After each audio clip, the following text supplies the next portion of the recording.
Benjamin Ketkuti ta' 23 sena minn Raħal Ġdid li jaħdem mal-Forzi Armati ta' Malta ingħata l-ħilsi mill-arrest wara li ġie akkużat bil-qtil involontarju ta' Mildred Azzopardi ta' 62 sena.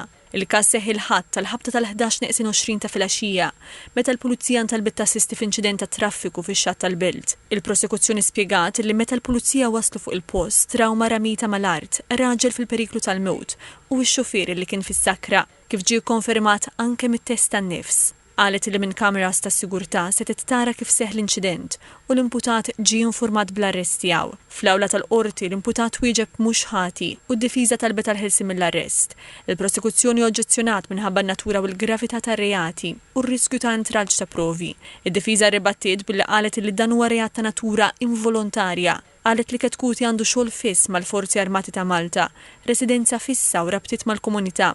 Qalet ukoll l-intralġ ta' provi ma jistax iseħħ la darba hemm il-filmati tal-kameras tas-sigurtà. Semmit ukoll l-età tal-imputat u l-fatt li għandu fedina penali netta. Il-qorti preseduta mill-Maġistrat Caroline Farrugia Frendo laqgħet it-talba l-ħilsi mill-arrest b'att ta' kundizzjonijiet fosthom li jiffirma kuljum l-asta ta' Raħal Ġdid u li jħallas depożitu ta' 2000 euro u garanzija personali ta' 20,000 euro.